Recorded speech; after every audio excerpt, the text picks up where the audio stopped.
आज algebra start करेंगे और आज का ये वीडियो मेरा रहेगा अलजेब्रा का थ्योरी के लिए। अब थ्योरी जाने बिना आई वुड सजेस्ट आप आगे मत बढ़िए, बिकॉज आप टर्म्स में अटक जाएंगे। और अगर थ्योरी पार्ट आपका क्लियर है तो अलजेब्रा बहुत ही ईजी हो जाएगा। सो बेटर है पहले थ्योरी पार्ट आप अपना क्लियर कर लीजिए। No, let's start with algebraic expressions. ये टर्म आपका बहुत आता है, अलजेब्रिक एक्सप्रेशंस। अलजेब्रिक एक्सप्रेशन क्या होता है? एक्सप्रेशन जैसा कि नाम में ही गिवन है, it's a mathematical expression made up of integer constants, variables and algebraic operations। Example के साथ समझेंगे। algebraic operations क्या है, इंटीजर्स क्या है, वेरिएबल्स क्या है। देखिए, इंटीजर्स तो हो गए counting -1 -2 -3 and so on, and then 0 and then 1 2 3 4 5 6 and so on, all numbers. ठीक है। वेरिएबल्स क्या हो गए, आपका A to Z सारे के सारे अल्फ़ाबेट्स आपके वेरिएबल्स की तरह यूज़ किए जाते हैं। बिकॉज अगर आप सपोज आपने कोई वेरिएबल उठाया A, then that A would have different values in different situations. इसीलिए क्योंकि वो उसकी वैल्यूज़ वैरी करती है, उसको वेरिएबल बोला जाता है। और कांस्टेंट मीन्स कि वैल्यू चेंज नहीं हो रहा है, कांस्टेंट है। और ये कंबाइंड होते हैं कैसे एक दूसरे के साथ, through some algebraic operations. Operations क्या है, addition, subtraction, multiplication and division. तो एग्जांपल लेते हैं। मान लीजिए 4 है और A है, इनको हमने मल्टीप्लाई कर दिया तो हमारे पास क्या आया, 4A। तो ये 4A जो है ये अलजेब्रिक एक्सप्रेशन आ गया। या 4A था, उससे हमने माइनस कर दिया B को, तो 4A minus B algebraic expression है। अब 4A माइनस B में हमने ऐड कर दिया 3C स्क्वायर को, तो 4A minus B plus 3C square हमारा अलजेब्रिक एक्सप्रेशन हो गया। ठीक है, तो ये अलजेब्रिक एक्सप्रेशन आपको क्लियर हो गया। अब हम समझ लेते हैं टर्म्स। टर्म्स क्या है? In an algebraic expression a term can be N integer, a variable. तो कितने टाइप्स की हो सकती है terms? It can be N integer, or it can be a variable, or it can be product of two or more variables,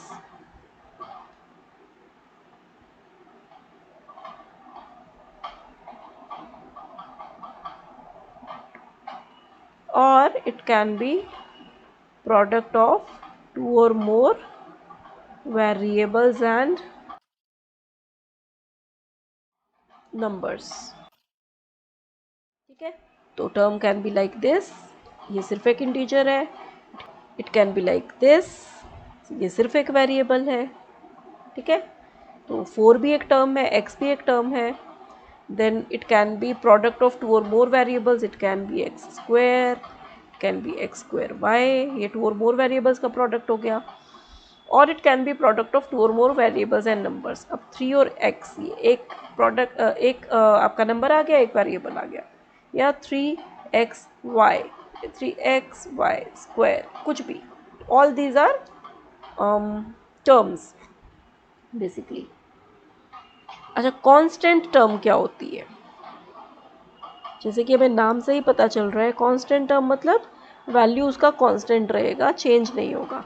तो इस ऊपर मैंने जितने भी एग्जांपल्स लिए हैं, जिस भी टर्म में आपको वेरिएबल नहीं दिख रहा है, द फर्स्ट वन, ये कांस्टेंट टर्म हो गई।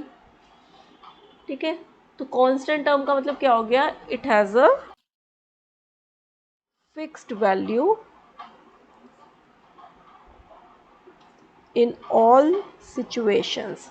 सिचुएशन कोई भी हो, इसकी वैल्यू फिक्स्ड रहेगी। और it does not have any variable, अब देखिए 4 के साथ कोई वेरिएबल नहीं है, बट नेक्स्ट यहाँ पर अगर आप देखेंगे 3 के साथ एक वेरिएबल x है, तो ये 3x हमारा कांस्टेंट नहीं हुआ। Okay, now will understand what are polynomials. Polynomials और एल्जेब्रिक एक्सप्रेशंस सेम बात है, ठीक है, they are same as algebraic expressions. But अब हम पढ़ेंगे next types of polynomials. There are two ways कि हम पॉलिनोमियल्स को क्लासिफाई कर सकें, उनका टाइप्स बता सकें। फर्स्ट वे है बेस्ड ऑन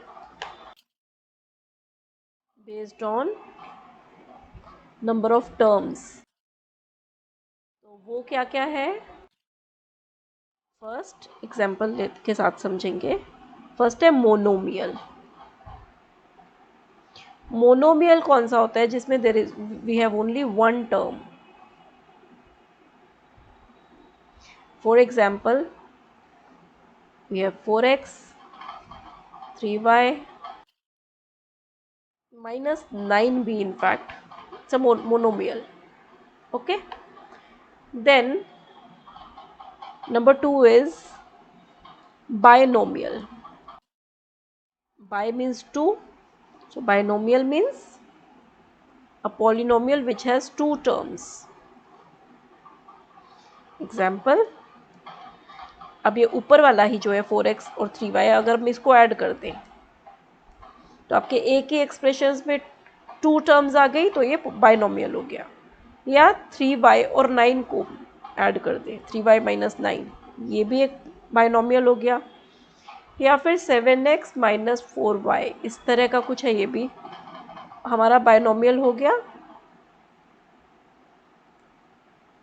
तो बाइनोमियल कौन से होंगे, जिसमें we would have two terms. Okay, now third one is trinomials. Trinomials कौन से होते हैं, जिसमें कि 3 टर्म्स होती हैं।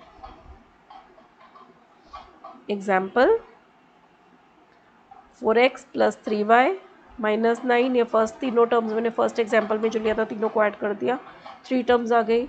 या अपनी तरफ से कुछ बना लेते हैं, 3x² माइनस 9y प्लस 7, ये भी 3 टर्म्स हैं।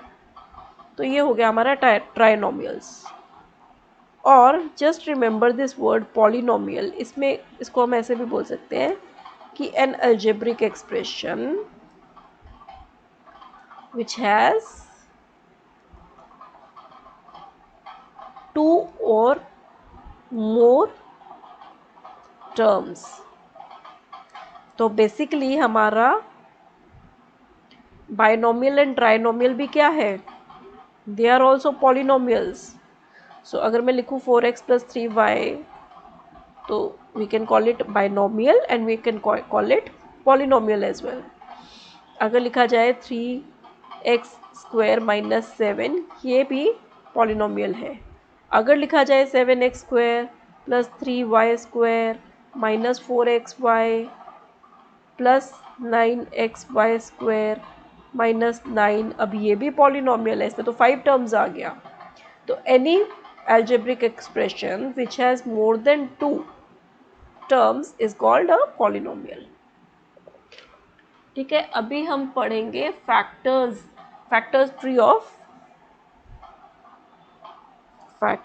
Of algebraic expressions। इसको समझते हैं एक algebraic expression का एग्जाम्पल लेके। मान लीजिए मेरे पास एक algebraic expression है जो कि है -7x² प्लस 3xy प्लस 9। ये एक algebraic expression है, ठीक है। तो सबसे पहले तो मैं इसको बाइफरकेट करूंगी किसमें, टर्म्स में, ठीक है। उसके बाद मैं निकालूंगी इसके फैक्टर्स।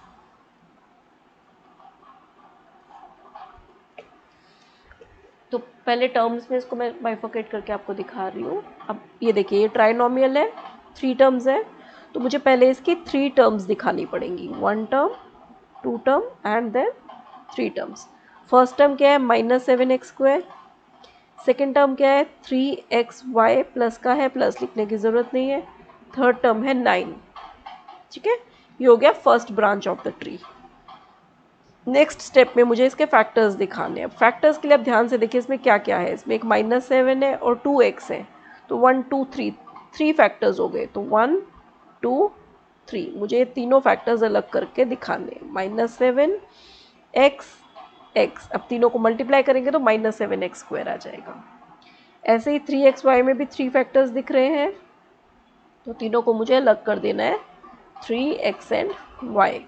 अब ये 9 का तो सिंगल फैक्टर है, 9 ओनली, ये किसी और के साथ मल्टीप्लाई नहीं हो रहा। तो factors of algebraic expressions -7x² plus 3xy plus 9 are -7xx 3xy 9। ठीक है, ये सारे फैक्टर्स हो गए इसके। अब हम पढ़ेंगे जो कि बहुत ही इम्पॉर्टेंट है, लाइक एंड अनलाइक टर्म्स। ये बहुत इंपॉर्टेंट है क्योंकि अगर आपको लाइक एंड अनलाइक टर्म्स समझ में आ गया तो आप एडिशन सब्ट्रैक्शन में गलती नहीं करेंगे। और जब एग्ज़ाम में पूछा जाता है ना, बताइए कि गिवन पॉलिनोमियल मोनोमियल है, बाइनोमियल है कि ट्राइनोमियल है, आप गलती नहीं करेंगे अगर आपको लाइक टर्म्स के बारे में पता है। तो लाइक टर्म्स पता होना बहुत ज़रूरी है, लाइक एंड अनलाइक टर्म्स। तो सबसे पहले समझते हैं लाइक टर्म्स क्या होती हैं। लाइक टर्म्स वो टर्म्स होती हैं विच हैव सेम वेरिएबल्स, इनके वेरिएबल्स सेम होते हैं, एंड सेम पावर्स होती है उन वेरिएबल्स की।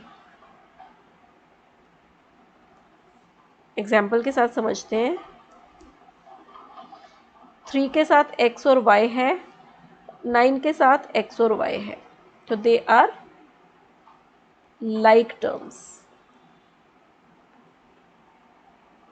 ठीक है, अब 9x² है, -5x² है, तो ये भी लाइक टर्म्स है। इसमें हमें कांस्टेंट क्या है उससे फ़र्क नहीं पड़ता, कांस्टेंट नहीं देखना है, हमें सिर्फ ये वेरिएबल्स देखने हैं। यहाँ xy था, यहाँ भी xy है, यहाँ x² है, यहाँ भी x² है। -7xy² -6xy²। अब देखिए वेरिएबल्स सेम है, सेम वेरिएबल्स है, पावर्स भी सेम है। यहाँ पर भी x है, यहाँ पर भी x है, यहाँ y है, y का स्क्वायर है, तो साथ वाले में भी y का स्क्वायर है, तो दे आर लाइक टर्म्स। और अनलाइक टर्म्स क्या होती हैं? Just opposite of like terms, they do not have same variables and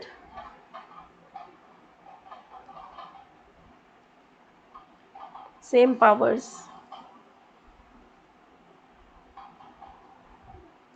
अब इसका एग्जाम्पल क्या होगा? इसका एग्जाम्पल जैसे -7xy² है, 9x² हो गया, they are unlike. Why are they unlike? दोनों में है तो x एंड y ही, लेकिन पावर्स सेम नहीं है। इसमें x सिंगल है, इसमें x का स्क्वायर है। और फर्स्ट टर्म में हमने क्या लिया, x y² लिया, लेकिन नेक्स्ट टर्म में y अकेला हो गया, तो ये अनलाइक हो गए। ऐसे ही 3xyz and 9x²yz, they are also unlike, क्योंकि xyz तो दोनों में है, लेकिन फर्स्ट टर्म में x का एक ही पावर है, नेक्स्ट टर्म में हमने x का 2 पावर ले लिया, तो पावर सेम नहीं है, तो ये अनलाइक हो गई। ठीक है, नाउ नेक्स्ट हम पढ़ेंगे factors of algebraic expressions। Factors क्या होते हैं algebraic expressions के? We can say that when an algebraic expression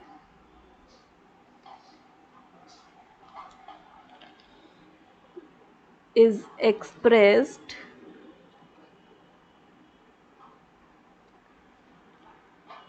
as product of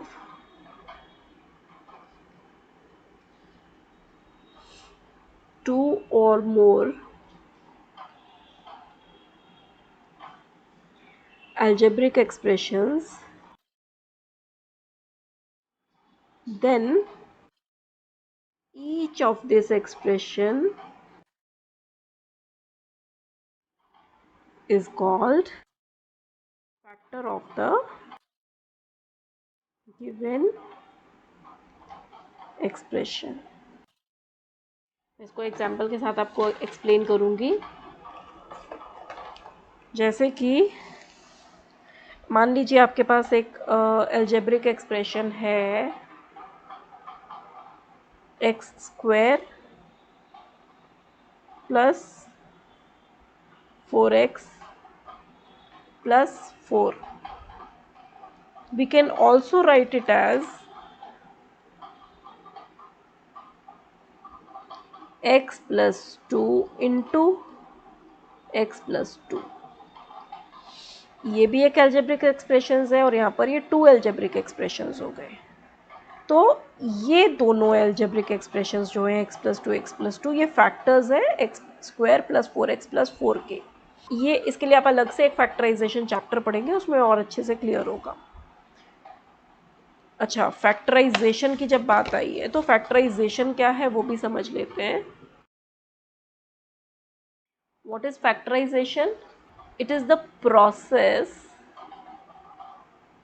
of finding two or more factors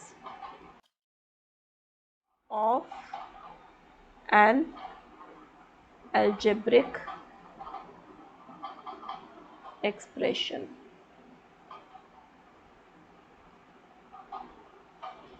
It is therefore reverse of multiplication. देखिए एक example के साथ अगर मैं आपको ये समझाऊं, जैसे मैंने पहले आपको बताया था कि x square plus 4x plus 4 जो है वो इक्वल होता है आपका x plus 2 into x plus 2 के। अब इसी को मैं रिवर्स अगर करूँ, it is reverse, this is factorisation.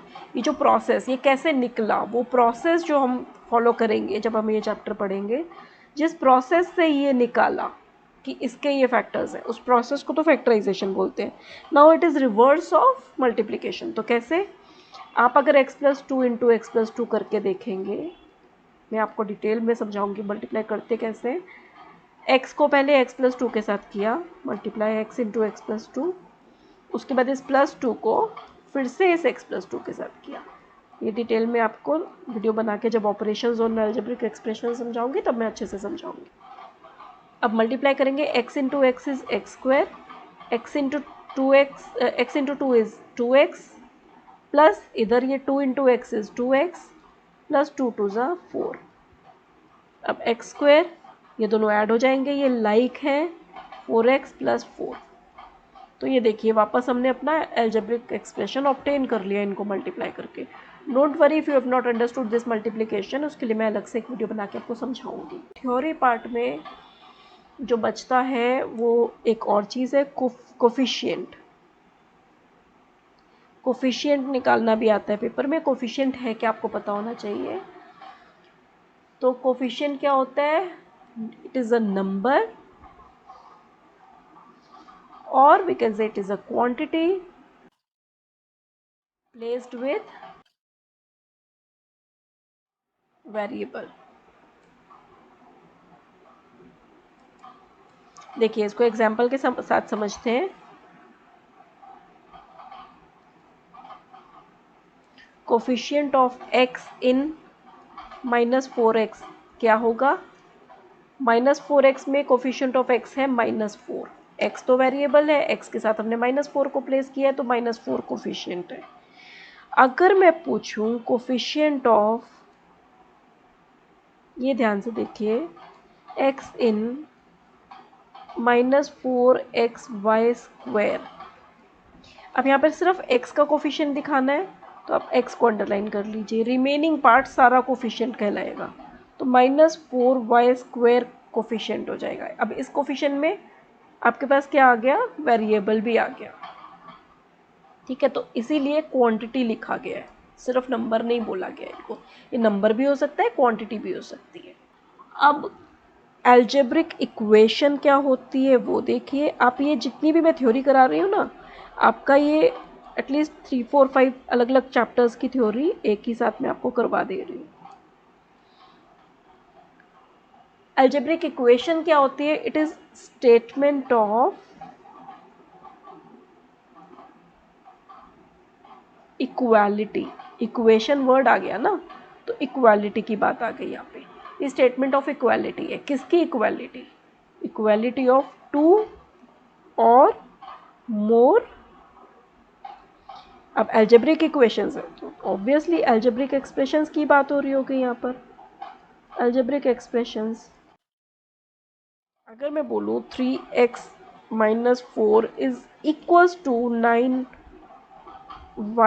+ 8, तो ये एक इक्वेशन बन गई, एल्जेब्रिक इक्वेशन। या अगर ऐसा बोला जाए कि 3x - 5 इज इक्वल्स टू 0, ये भी एक इक्वेशन बन गई, क्योंकि हम क्या कर रहे हैं, इक्वेट कर रहे हैं दोनों साइड में रखी हुई स्टेटमेंट्स को, तो ये इक्वेशन बन गई। ठीक है, अब लास्ट एक चीज़, उसके बाद मैं थ्योरी पार्ट अपना ख़त्म करूँगी। लास्ट चीज़ हमारा है, अब आपको सुनने को मिलेगा लीनियर इक्वेशंस, क्वाड्रेटिक इक्वेशंस, ये सब क्या होती हैं? तो लीनियर इक्वेशंस होती हैं equation with degree of variable 1। Example, अब इसमें मैं वो सारे के सारे एल्जेब्रिक एक्सप्रेशंस ले सकती हूँ जिनकी मैक्सिमम पावर जो है वो 1 है, 1 से ज़्यादा नहीं होनी चाहिए। एग्जाम्पल 4x, यहाँ पे x की पावर 1 है, -3y इक्वल टू -9, ये मेरा लीनियर इक्वेशन हो गया। ठीक है, अब क्वाड्रेटिक इक्वेशंस क्या होती हैं? Equations with degree of variable 2। Example 3x² - 5x + 7 is equals to 0, ये क्वाड्रेटिक इक्वेशन हो गई। अच्छा, 3xy - 5y + 7, इसको अगर मैं 5y² बना दूँ तो ये क्या होगी? तो ये क्वाड्रेटिक इक्वेशन हो जाएगी। Now next is cubic equation.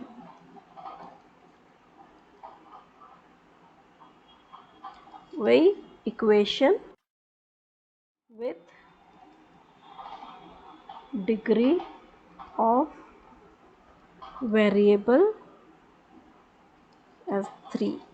Example 4x³ - 3x + 9 is equals to 0, ये आपकी क्यूबिक इक्वेशन हो गई।